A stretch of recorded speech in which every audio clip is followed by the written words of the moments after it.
ईशा की वो गहरी नीली आंखें किसी को भी अपनी तरफ आकर्षित कर सकती थी। वो गोरा सुंदर चेहरा, हाथ लगाओ तो मैला हो जाए, 5 फुट 6 इंच की हाइट।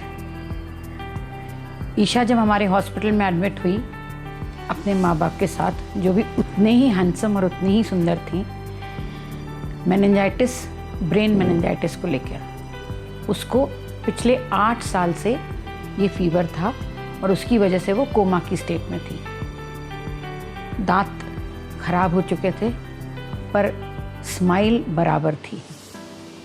किसी को भी देखकर उस लड़की को भगवान के ऊपर गुस्सा आए कि ऐसा क्यों किया उसके साथ। 8 साल से जो लड़की बेडरिडन हो, उसको एक भी बेड सोर नहीं था, नॉट अ सिंगल बेड सोर। दैट शोज़ कि पेरेंट्स ने उसकी कितनी केयर करी होगी। माँ बाप तो उसकी जान निछावर करते थे उस पर, और थी ही बच्ची वो वैसी, पूरे टाइम हंसती रहती या फिर दर्द से करहाती, नहीं तो आधे टाइम सोती रहती। ईशा को देखकर वाकई में बहुत बुरा लगता था। हमारे यहाँ जब वो एडमिट हुई तो उसका यूट्रस रिमूवल था। 18 साल की लड़की का यूट्रस रिमूवल थोड़ा सा दुखदाई था, थोड़ा सा भयावह था और उसकी माँ के लिए बहुत बहुत पीड़ादायक। उसके पिताजी उसकी माँ को ढाढ़स बंधाते। उन्होंने अपनी पूरी ज़िंदगी इस लड़की के लिए कुर्बान कर दी थी। माँ मंडे से थर्सडे तक वर्क फ्रॉम होम करती और पिताजी फ्राइडे से संडे वर्क फ्रॉम होम करते, और इस तरह वो उस बच्ची को पाल रहे थे, पूरे शिद्दत, पूरी ईमानदारी और भरपूर प्यार के साथ। ऐसी प्यारी ईशा जब हमारे हॉस्पिटल में आई तो सबकी चर्चा का केंद्र बन गई। बाद में पता चला कि ईशा वॉज 2 months प्रेग्नेंट, 18 साल की लड़की प्रेग्नेंट, और इसी वजह से उसकी माँ ने उसका यूट्रस रिमूवल कराने का सोचा था। ईशा की माँ से धीरे धीरे दोस्ती होने लगी। उन्होंने बताया कि कैसे शुरू के 5-6 साल ईशा फुल ऑफ लाइफ थी, हंसती खेलती, नटखट शैतान।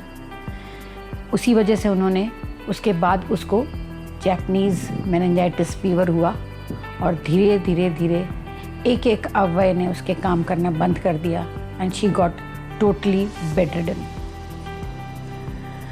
बहुत कष्टदायक रहा होगा, मुझे पता है, माँ बाप के लिए, पर फिर भी वो पूरे समय एक खुशनुमा माहौल ईशा के आसपास बनाए रखते, उससे पूरे समय नॉर्मल लोगों जैसी बातचीत करते और उसकी हाँ ना का इंतज़ार करे बगैर उसके डिसीजंस खुद ही ले लेते।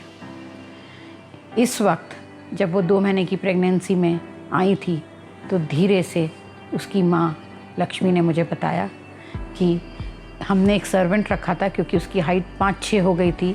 फिज़िकली वो बहुत अच्छे से ग्रो कर रही थी, क्योंकि खाना पीना सब कुछ एकदम नॉर्मल सा था। जो भी घर में बनता वो ईशा को मिक्सी में घुमाकर दे दिया जाता, जिससे ये ना लगे कि वो ये नहीं खा सकती या वो नहीं खा सकती। और जैसा मैंने आपको पहले बताया था, नॉट अ सिंगल बेड सोर। इमेजिन करिए कोई भी आदमी 8 साल बेडरिडन हो और उसके एक भी बेड सोर ना हो।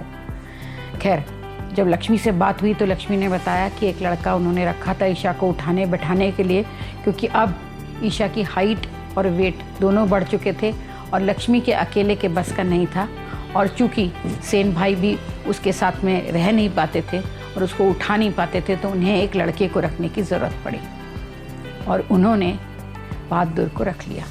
बहादुर ईशा की देखभाल बहुत बहुत प्यार से करता था। 6 साल से बहादुर उनके साथ था।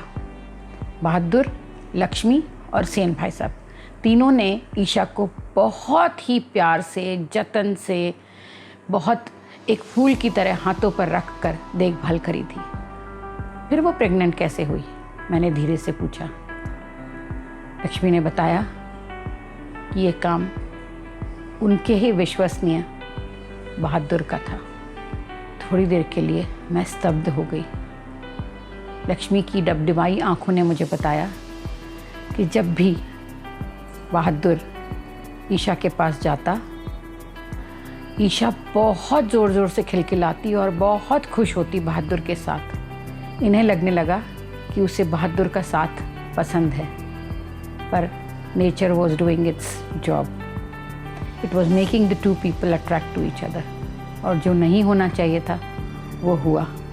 कब, कैसे, नहीं पता।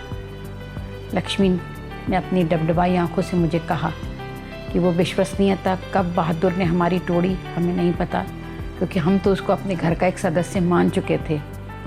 और कुछ दिनों बाद पता चला, ईशा के पीरियड्स होके 1 ही साल हुआ था, पता चला ईशा प्रेग्नेंट है। 2 महीने जब उसके पीरियड्स नहीं आए तो हमें थोड़ा सा डर लगा, और ऐसे ही एक दिन उत्सुकतावश मैंने उसका प्रेगनेंसी टेस्ट किया और देखा वो पॉजिटिव थी, और उसी पॉजिटिव टेस्ट को लेकर वो हमारे अस्पताल में भर्ती हुई। इस कष्टदायक समय में लक्ष्मी और सेन भाई साहब एक दूसरे का हाथ थामे आगे बढ़ रहे थे। ईशा का यूट्रस रिमूव हो गया और घर जाने का दिन आया। ईशा के चेहरे पे एक उदासी थी, उसको तो कुछ समझ भी नहीं आ रहा था कि क्या हुआ। 15 दिन बाद जब फॉलोअप के लिए लक्ष्मी मेरे पास आई और डॉक्टर से मिली, जैसे ही डॉक्टर के चैम्बर से वो निकली, मेरे गले लगकर फूट फूट कर रोने लगी। मुझे आश्चर्य हुआ कि अब यूट्रस रिमूवल के बाद लक्ष्मी तुम्हें क्या प्रॉब्लम हुई, फिर कुछ हो गया क्या? लक्ष्मी बोली कि नहीं, बहादुर को तो हमने निकाल दिया है, एक महिला को रखा है, थोड़ी सी मुस्टंडी सी, जो कि ईशा को उठा बैठा सके। पर ईशा के चेहरे की वो हंसी, वो मुस्कुराहट, वो खिलखिलाना गायब हो चुका है।